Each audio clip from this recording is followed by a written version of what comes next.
The Dr. Nic and Hot Aussie Chick show is brought to you by the LasVegasAdvisor.com, CasinoMeister.com, and ThePog.com. 3 great sites for all your casino gaming information needs.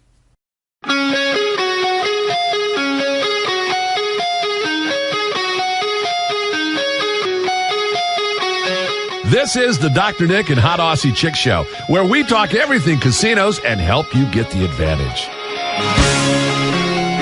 Happy New Year! I'm so sorry I missed last week's show, which would have explained all of, why we were missing for months on end. But nonetheless, you had to catch up with Mr. Dancer. Yes, Dancer. we did. I'm doing well, and how are you, Miss Hot Aussie Chick? I am doing fabulously, and indeed hot. My goodness, Lord of, tongue-tied, Lord Almighty, whoever you call him. He's made it very hot here in Australia. Well, it's always hot in Australia, is it not? No. Well, in the summertime. It snows. In summertime, yes. Yeah. It's very different. The sun burns. It's horrible. And you had your pina coladas? I did. I had a Christmas full of yummy pina coladas. For anyone that did not know, Dr. Nic came to Australia and brought me a supply of alcohol, which may or may not have included the white rum, which is required for my pina colada mixes. The Bacardi rum. Right, Bacardi rum, yes, Bacardi rum. And that is one of the reasons why a show was not done. We had a little bit of an issue there, not to mention Dr. Nic's court cases. Yes, I mentioned it briefly last show. I have been engaging in some legal battles with the State of Nevada Gaming Board and the American Gaming Association, and it was advised to me by attorneys to kind of keep a low profile for a while, so which I did, and we are moving forward with that, and in the midst of a relatively serious motion where the state of Nevada is telling the courts that they cannot be sued for defamation because their information that they portrayed, they're saying that it was made in good faith communication. That is their primary argument. What that means is that there's public interest in the subject of me being quote unquote a cheater. However, they neglected to mention the fact that I was never convicted of cheating and all charges were dismissed. And I just have to add in before you continue. By keeping low profile, what that kind of means is not that he's dodging anything or trying to hide or that he's some superstar or anything like that. It's like keeping a low profile, as in not having some idiot like me say the wrong thing. Well, that is true. Sort of. Yeah, so we just want to keep things as calm as possible with that, without inflaming the situation, exactly. to give the defense any additional ammunition. But I've gone on programs to profess my innocence, and what this case is about is clearing my name. I have lost a couple positions because of this, because they portrayed me as a cheater, and I'm going to attempt to address that in the court in the weeks and months to come, which will be a long process. It is very evident. It's very evident that you are not a cheater. Do tell me, do you have any educational background whatsoever to do with mathematics? I have extensive mathematical training. Which is what? Oh, I've got a couple graduate degrees in math and statistical analysis, and also economics, which relies very heavily on mathematics, and specifically in analyzing data and industries, particularly to the gaming industry, and where I apply my knowledge, and it seems to be very evident. So you know how to go 1, 2, 3, 2, 3, 4, 1, 2. Yes. That is one of their instances that they're trying to portray. I'm really glad that you can do that, because that would just imply immediately that you're not a cheat. But whatever.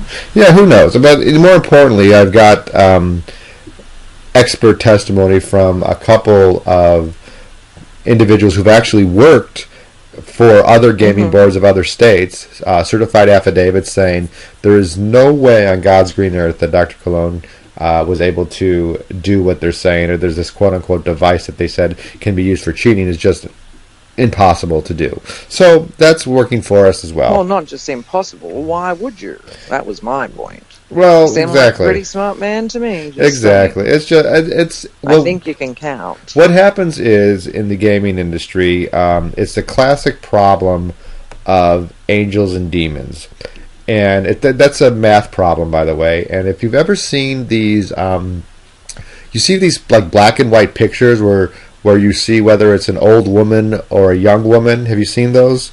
Yes, yes, and then, I have, and yes. what it implies is that that's based on a fundamental mathematical problem where there's a picture with the same kind of concept of black and white. You either see a series of black devils or a series of white angels within this picture. And it's just that the gaming industry has been taught by all those involved that any people who would gain advantage at gaming are cheaters, and the whole mathematical concept is based on predisposition of your thinking. So your heuristic biases are built in your perception, and all they've known is anybody who's gaining an advantage at a game. Not all of them.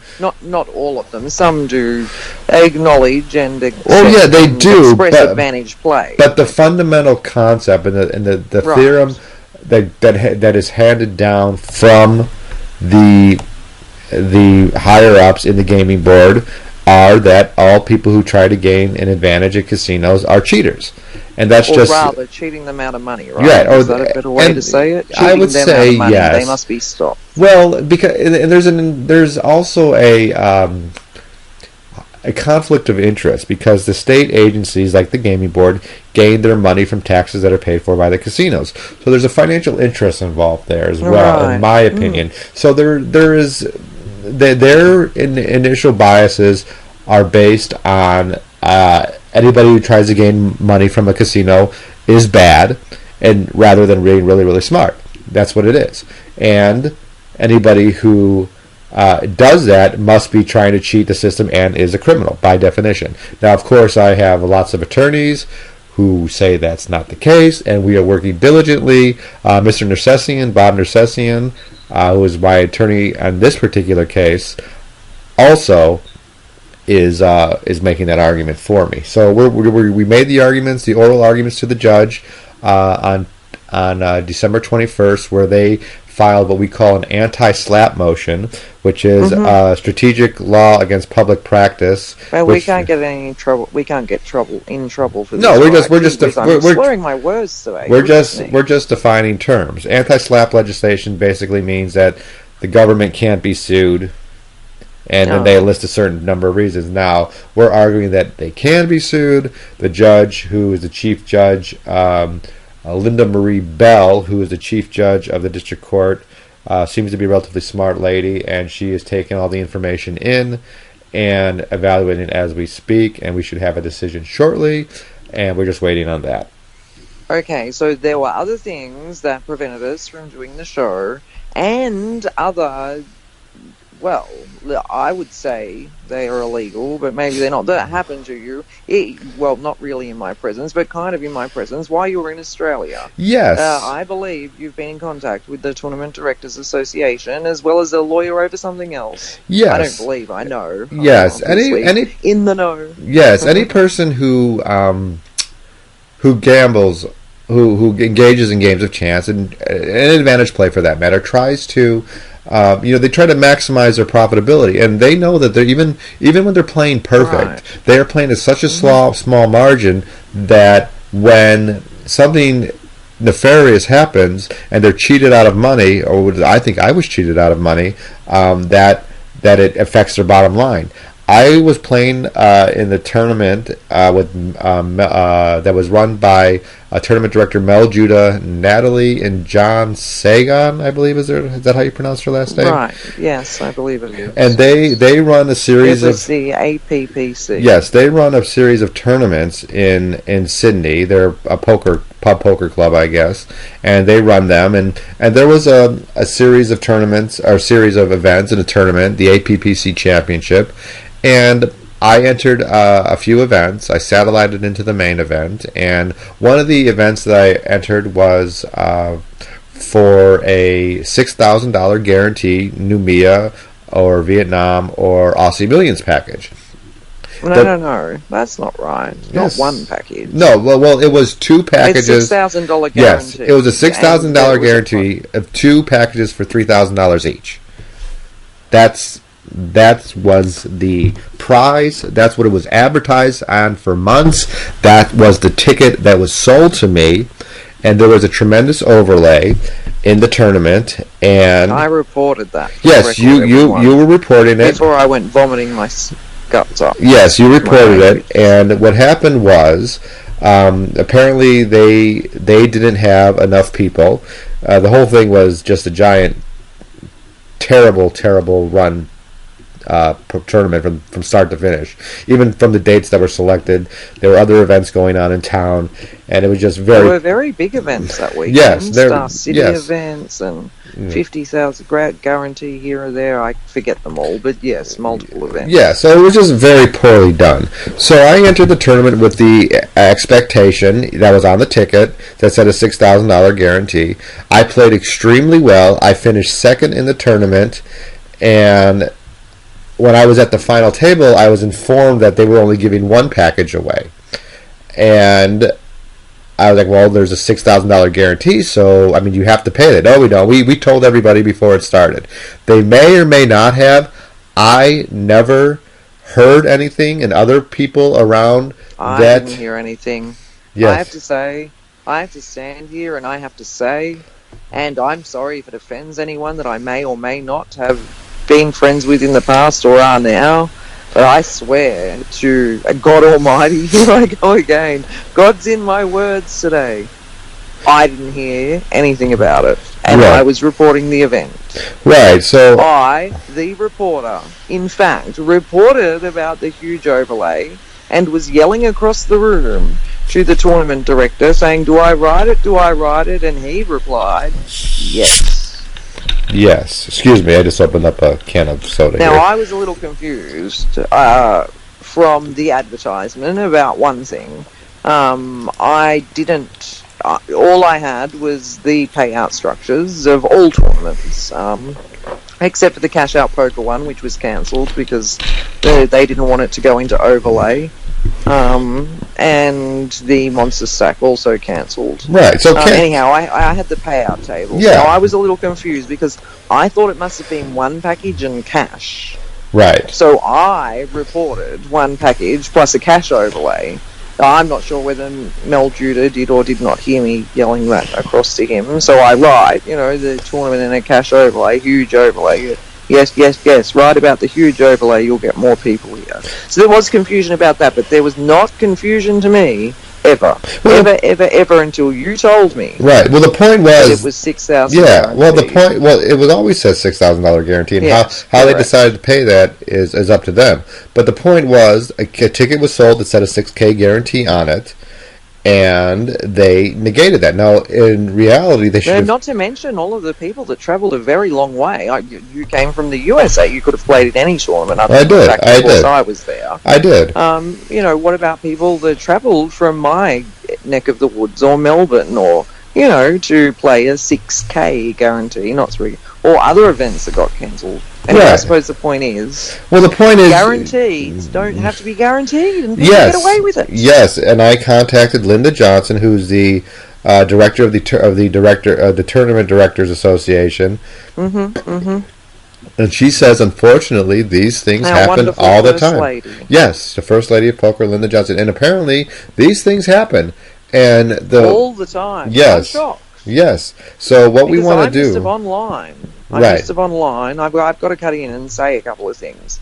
Because, in all my time in poker, I never thought that people would be doing this.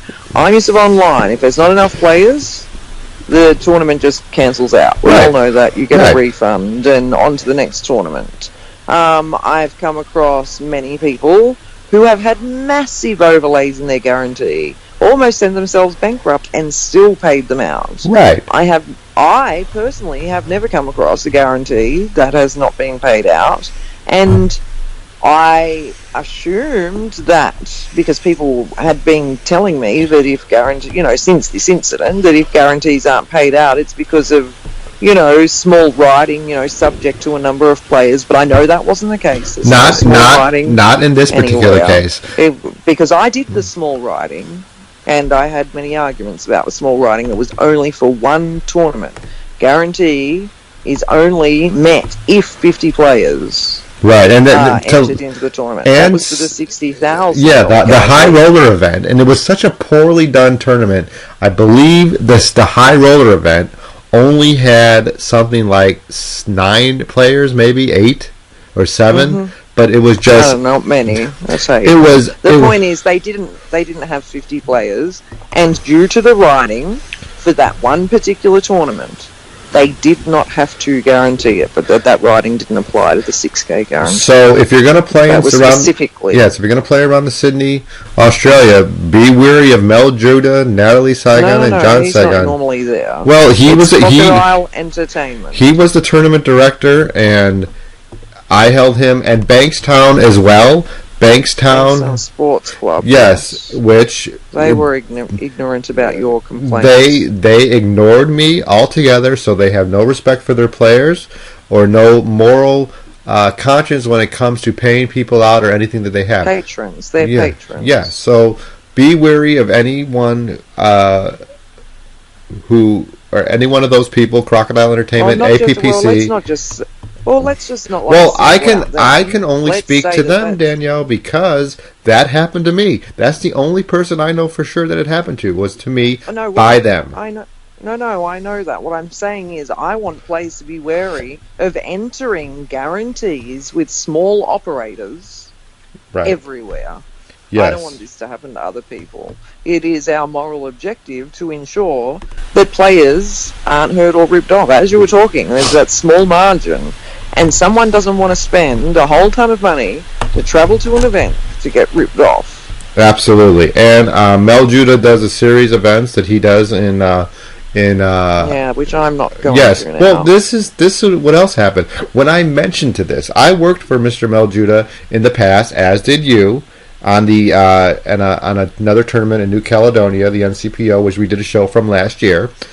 And upon me objecting and raising my concern about not being paid, I was immediately terminated from that position, as were you, even though they said you could come back if you wanted to. Yes, I could come back if I wanted, but of course you had already booked your tickets to Australia to go to work at the NCPO alongside me, and I am not morally wrong. I refuse to do morally wrong things.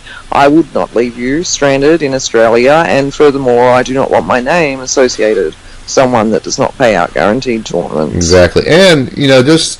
I don't care if he's been in the poker world for 50 years. Yeah. He didn't pay you. Simple as that. Yeah, he argued. He tried to put his hammer down on me. He tried to intimidate me. He tried to take money from me that he knew that I need desperately. I mean, I'm just a single mum of 4 kids with no online poker to play now. Right. So, he's like, you can still come and do he's not coming, blah, blah, blah.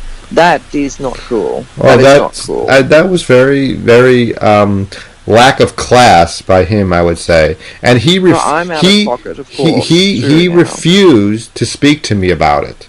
He just ignored me to the point of where instead spoke to me. Yes, so intimidating you. Now I obtained legal counsel through Australia, and they drafted a letter, and I will be submitting that information to them. She probably already was submitted, and again they ignored that, and I will be publishing that letter online in a series of articles.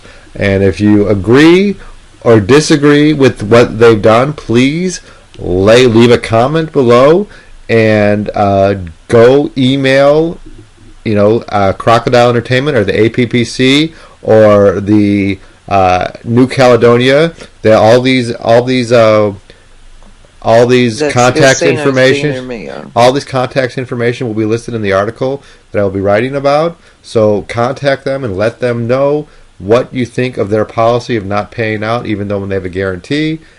and we will hopefully get this And just resolved. for the record, there were other people that did not know that were on that final table. Oh, correct? several. And for the record, everyone, we're not out just bitching. I mean, between us collectively, we are now out of pocket over, well, a lot more money by standing up and saying this is not good enough than your miserly little $3,000. And this is why casino gaming in general gets a bad name, because you have nefarious people, and poker in general, and it's reasons like this that, poker, one of the reasons, I'm assuming online poker was terminated in Australia because of these nefarious activities, people doing whatever they want and just ignoring the right thing to do. But hey, that's their choice, and we will stand up and tell them, hey, listen, this is not right, and we will not be going to your events. Someone has to. Exactly.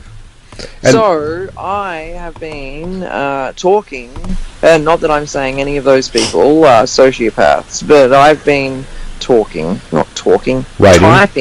on Women's Poker World again. I have finally managed to pull myself out of my rut and get articles and stuff up, and one of them has just gone crazy viral, and it is about sociopaths in the poker scene. And ironically, that is a breeding ground for sociopathic behavior, the poker scene. What did you say? I wrote that in my article. Yes. It's apparent that if you read places like Poker Fraud Alert and even Quora, I wrote all of this in the article, that they are all saying that it is a breeding ground, and not just a breeding ground for sociopaths. They're actually in two separate categories. There's high-functioning sociopaths and low-functioning sociopaths.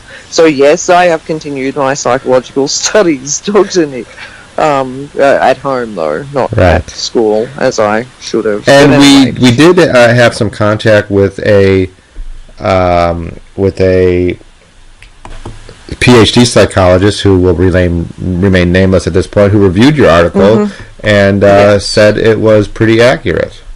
Yes, I'm very pleased with myself. For the record, everyone, I have done psychology only on. I started psychology studies at Macquarie University. I've only done depressive and anxiety disorders so far. So this is all new to me. In any case, I have then had the article go viral because people believe that there are sociopaths out there and they are standing up against them. And there was actually one person in particular who this referred to, and we will not mention that person's name, but there's been an absolute. Well, I suppose everyone will know who it is if they go and look. But there's been absolute cry out from women in poker. Now, being at the forefront of women in poker for well over a decade, 15 years, I don't know. I've been an ambassador and pushing and doing all the things I can to get women into the game. Right. There's been a massive cry out to me, of course. Well, other people as well. There's people like Lupe Soto. She's of the Women in Poker Hall of Fame. She's also just been inducted after 10 years of refusing to be. Right. There's who else has had people crying out to them? Look, there's just so many. There's just all women that have pushed poker collectively. And women's poker is a bitch fight. Ooh. Don't think for a second that we wouldn't fight each other, because we bitch fight and people argue and whatever else, but we're always at the end of the day kind and considerate. Well, most of them and anyway. Have the same objective. Most of them. We all have the same objective. Most, yes, which is to do the right thing for women in poker, because growing women in poker grows the game of poker in all, and women, whether we want to believe it or not, are very reluctant to play the game. Right. But it gets them out of the house. It even gets them out of domestic violence situations. It helps them make new friends. It does all kinds of things. The benefits for women playing poker are huge. Now, of course, after they've played and been supported by and built up in a positive manner by ambassadors and peers in poker, the women are able to then go out at some times and play games with men. That's where they come from, guys. Most women just don't pop along and start playing poker, believe it or not. They're hiding behind computer screens. It takes a lot to get them to live games, and even more to build the confidence to get them to play with men's games. Right. Not all women, not all, just some. Yes. Yeah. Anyhow, it is very, very, very disheartening, disappointing, and disgusting to me to see women out there putting women down. Today, I woke to an influx of absolute madness. Again, this is like the second week of it. Body shaming. Women body shaming women. Women trying to take money from women. Exiling women. Women, well, I shouldn't say women. A woman and a band of merry men.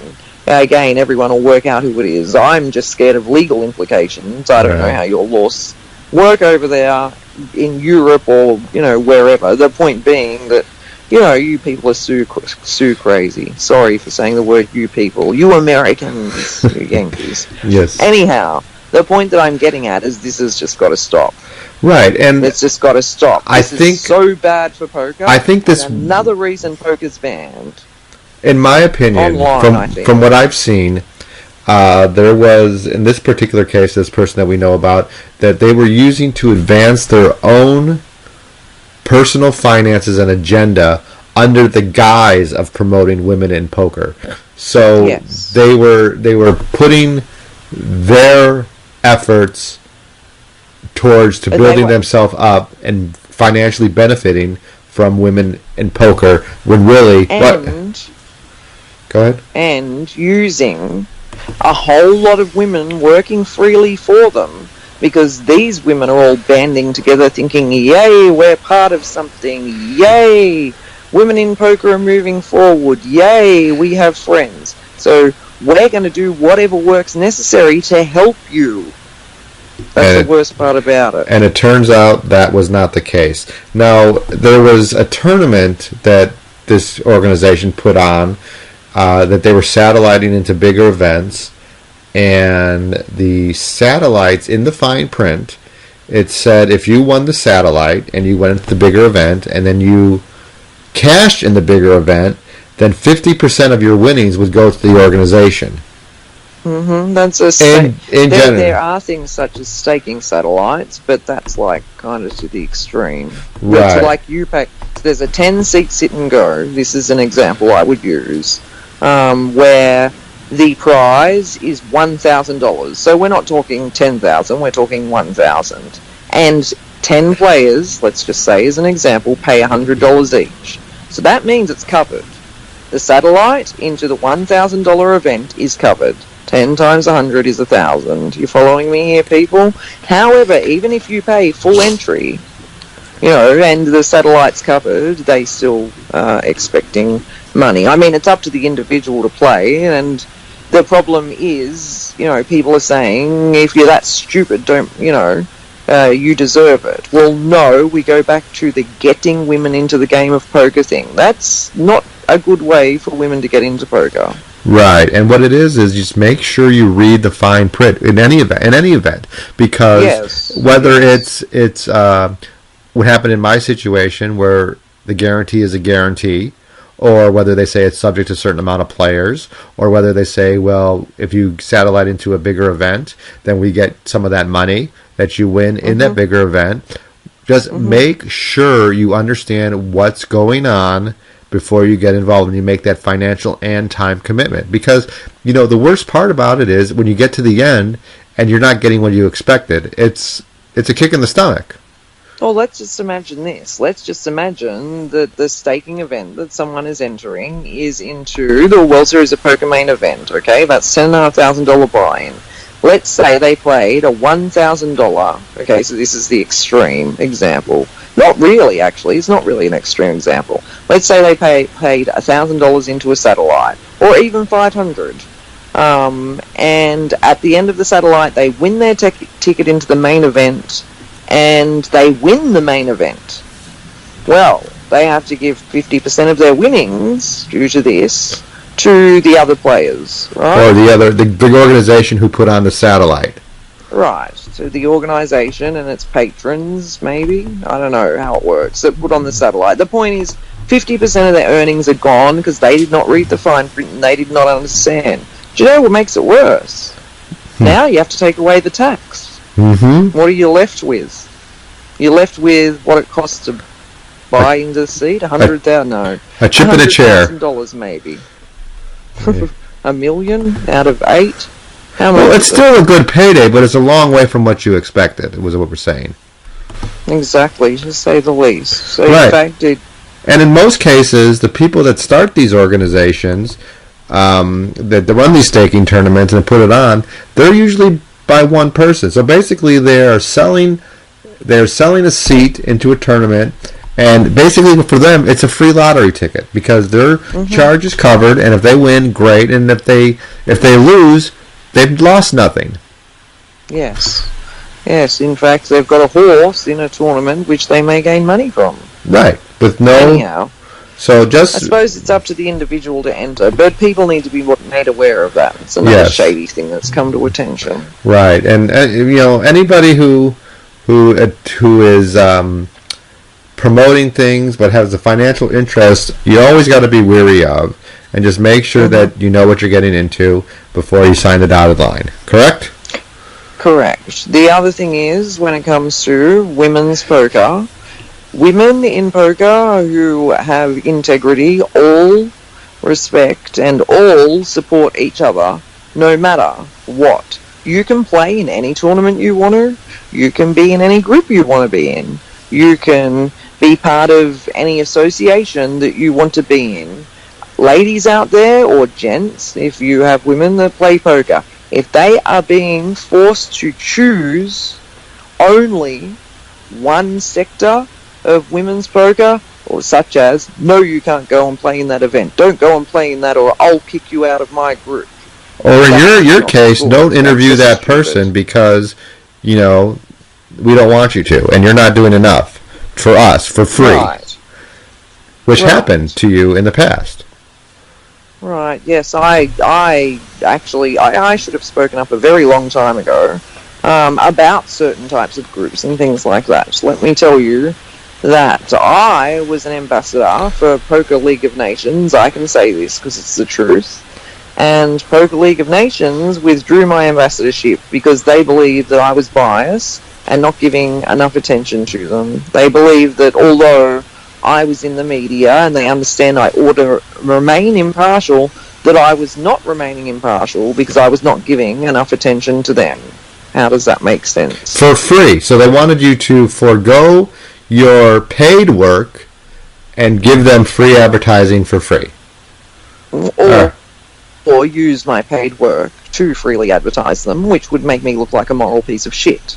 So obviously I'm not going to do either of those things. In any case, I was dumped. Right. So I should have spoken up a long time ago, because since then there has been 7 or 8 ambassadors also dumped. I think 7 or 8. These are women that were working tirelessly for free because they decided to be part of another women's tournament or another women's organisation, or they didn't abide by the dictatorship. Right. So again, anyhow, they've all spoken about it now. There's hundreds and hundreds and hundreds of women all upset. Right. And that is no estimation, over-exaggeration, rather. It's not an estimation. It's no... you know what I mean, people. You know what I mean. It is the truth. If that many people are running from something, you imagine there's a big tidal wave coming. Right. There's a whole ton of people running. You're like, why are all of those people running? Do you even question it? Right. No. You bloody run with them, don't you? Mm-hmm. Enough Correct. said. Correct. That's so. What else we have going on in the poker or in the gambling world? Let's see. There is a... Good stuff. Yeah, there is a major lawsuit going on right now in California. That's good. Yes. Oh, you brought this to my attention today. Yes, I did. Now, apparently... Well, we're going to be called Dr. Nic and the Negative Chick. Well, I don't think it's negative. It's just... we discuss all aspects of gaming. It's positive. Yes. It's positive for people because it's keeping them out of trouble. Well, I think... Like you said, in America, we tend to pursue any type of legal implications. And right now, there is major litigation in California between the Indian tribal casinos and the state of California Gaming Agency. And I think you should just give us a brief introduction of what that's all about, because you seem to have read the article about it. Oh, I've read a few articles about it. The problem with me is that I don't understand American law. Well, I think American lawyers don't even understand American law. It's so complex and convoluted. Okay, well, that makes me feel better. Basically, there's 3 tribes now in America that have been complaining for a very long time, and the gaming board body, whatever they're called, in California has just been giving them lip service, whatever that means. American slang, I assume.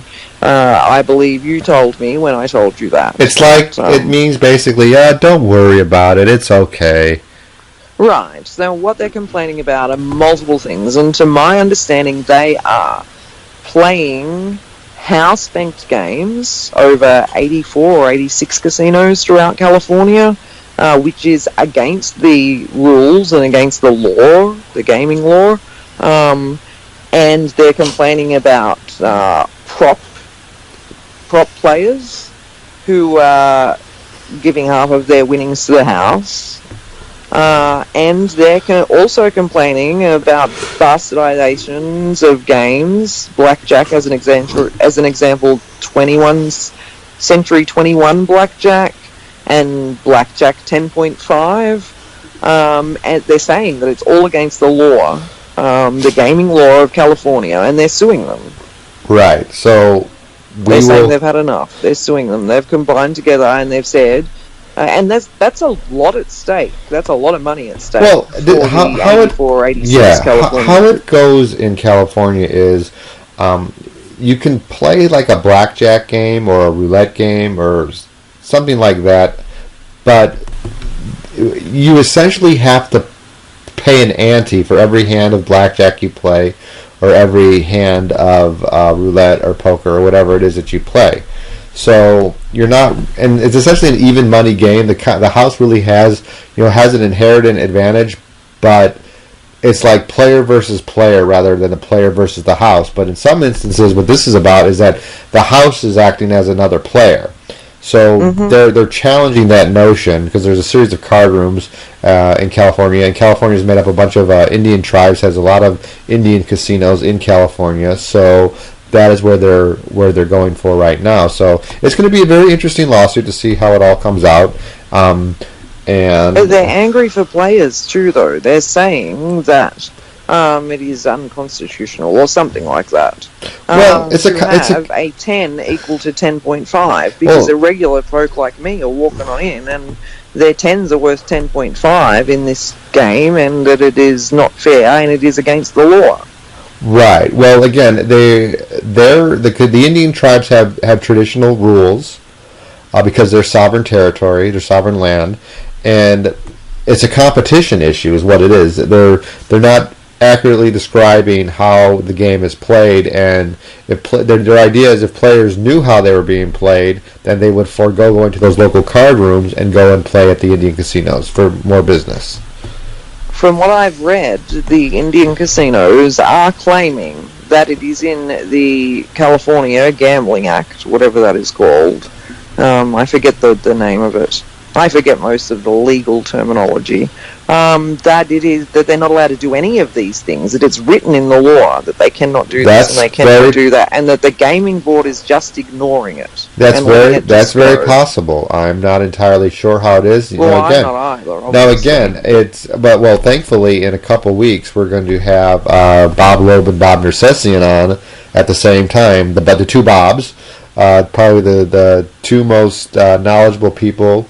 Also, Nelson Rose, who falls into that category, is probably the 3 most knowledgeable attorneys, gambling attorneys in the country. But we will see how it all plays out. Maybe they can explain a little bit to us. Yes, they may be able to understand it more. Now, is there positive things happening? Let's see, what else? I mean, that's kind of positive. Well, for the players, yes. I mean, it's positive for me. If I walk on into a casino and I go, ooh, blackjack. Yes. I mean, I'm just as stupid as they come when it comes to blackjack. I'm going to sit down and I'm going to go, woohoo, 21. Right. You've got 21 and a half. So. Or they were also complaining about the movement of dealers. they're not circulating them properly throughout the casinos. Apparently, you have to go from A table to lot table or of something yes. like that. I'm not There are lots of entirely sure, complaints. but what I can tell you this from personal experience is, casinos will cut every corner they can to save a dime. It's not even a question. I know that there was a dealer that I knew of at one of the MGM properties who got sick, and they put on family leave, and when they closed one of the poker rooms, they just terminated her altogether. They just said, "Sorry, you're done." Wow. And even though they were relocating other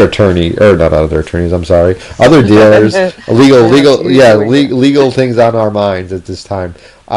So that's what they're doing. Now, digressing back a minute, when you said when the casinos or the American Gaming Commission has been ignoring it for years, that kind of falls into similar aspects with my legal case against the American Gaming Association, and more specifically the Nevada Gaming Board, where the courts and the the Nevada Gaming Protection or the Nevada Gaming Agency, Nevada Gaming Board, are essentially the same people. So you're asking a judge to rule against themselves. Oh, against the government department. Yes, that makes sense. So again, your legal precedent has to be very, very solid. Now, Obviously, the Indians are solid. Well, yes, the Native Americans. Why would they do it then? Yes, the Native Americans can sue. They have sovereign law on their land now. Wait, aren't I allowed to call Indians Indians? You can call them. They're Indians, Native Americans. They go by any number. My sister's an Indian. Yeah, Rochelle.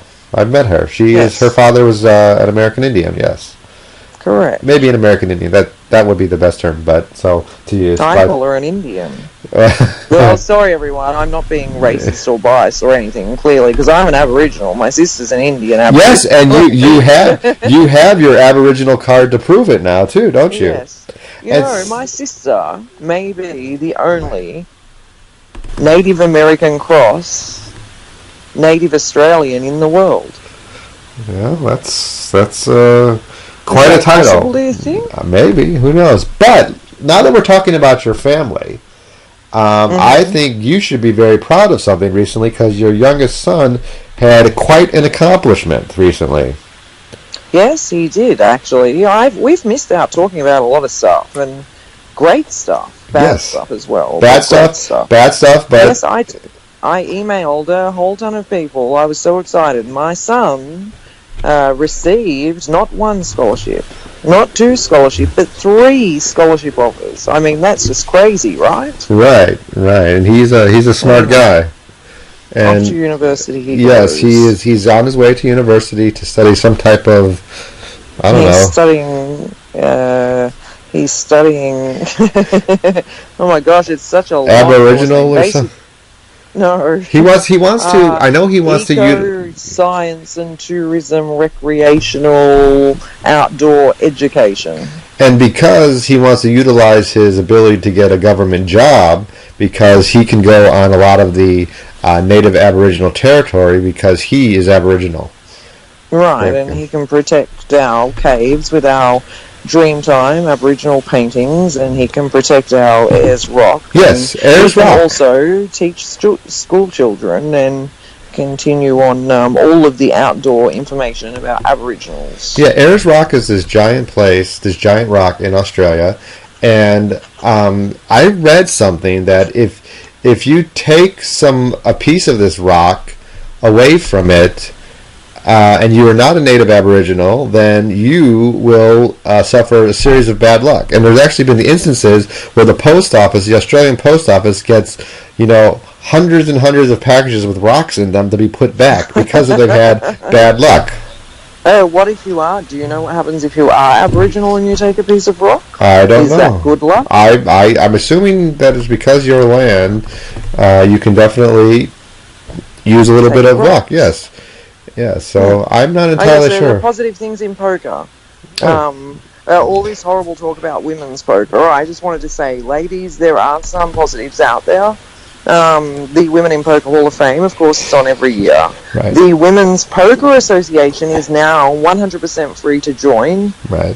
which is just fabulous. We can rest assured that you're not being sent into dangerous territory there, because there are integral, long-standing women in the poker community that are part of the Women's Poker Association. Yes. They had their stuff all over the Women in Poker Hall of Fame tables even. So what I'm saying there is that the Women in Poker Hall of Fame obviously are there for a reason. And they've actually partnered up with several different organizations to expand their base and to promote women in poker. Right. They're working. Have done good things. Yeah, yes. They're working with the Women's Poker World magazine. Your baby. That makes me happy, of course. Right, and I'm not being biased because of that. Right. People, do not get me wrong. When it comes to media, I will not be biased. Right. Even my own business. That's why I'm broke.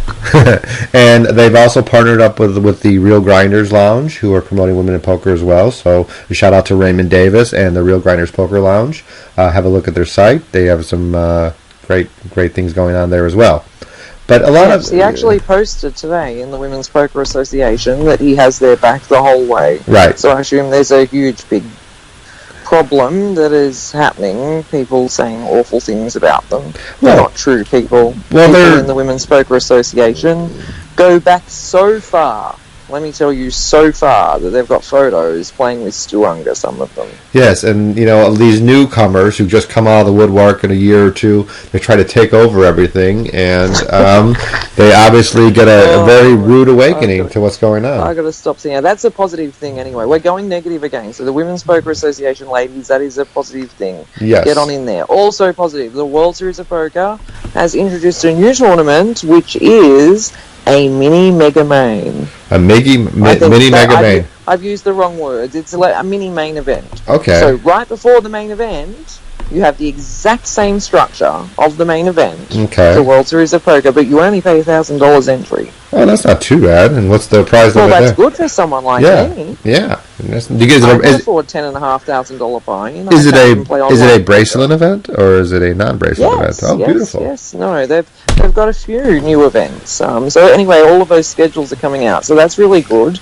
World Series of Poker is like just a breath away now. Right, I'm not going. Now, let me before we're getting to wrap things up. We're coming up about 50 minutes here, but I want to mention this thing that with the interview that I did with Bob Danzer. It's interesting. When we did the event, or not the event, I'm sorry, the program with Bob Dancer last week. Yes, well, I did, and we were having technical difficulties. There was an interesting sound that occurred at about 14 minutes and 30 seconds on that event, interview. Yes, go and listen, everyone. So go to 14 minutes. No, 14 minutes. It was like 14 minutes 35. Yes, it's about there, and right about there was a demonic growling or something going on in there, and I had no idea what it was. Oh, you would not have known it was there, I don't think. I sat, of course, and I listened to the show, very sadly, because I could not be part of it. And I really wanted to speak to Bob Dancer about video poker. Thank you, Bob, for coming on the show, and do tune in to Gambling with an Edge. You can catch it on Las Vegas Advisor every single week, or YouTube if you're on there. Anyhow, I really wanted to catch up with him. So anyway, I wanted to listen to the interview, of course, that you did with Mr. Dancer. And I listened on in, and I got really suddenly scared. Now, of course, the night before, I was laying in bed on YouTube listening to a series called The Scariest Night of My Life, is what it's called. You guys have to watch it. Honestly, it's like, No, don't do it at bedtime like I did, though. It's not stupid. Anyway, the very next day, I hear the same demonic growling noise that I heard. Yes. On that show. And we did that show at the Huntington Press Las Vegas Advisors home offices. And I mentioned to Anthony Curtis, who owns that publication and publishing house, that you got freaked out. Not just you, but everybody that you listened to, that you showed or had listened to it, also got up. I was like, oh my god, a demon! Yes, and when you were at the offices, when you were in Las Vegas, you were like, something's not right. And interestingly enough, I nearly fell down the stairs coming down the stairs of his office. So I think that demon tried to push me. That's just me. I think you're possessed. Either that or clumsy. Either way. But what I mentioned is bad luck follows you. It must be the demon. It must be the demon on your back, and it's finally making its presence seen. Maybe. And when we mentioned it to Anthony, he's like, "You sure it wasn't me yelling at one of my authors?" Which was a possibility. But in any event, I told him that you insist on doing some type of spiritual cleanse when you come back to the States in May. Yeah, on you. No, on me. No, you're going to be coming to Australia. Yes. I'm going to make sure I'm not sleeping in the same room as you. Because I'm with the or demons. Or the same house. Or the demons. Also, I will be, yes, that is correct. I will be back in Australia for a few weeks in February, late February to late March.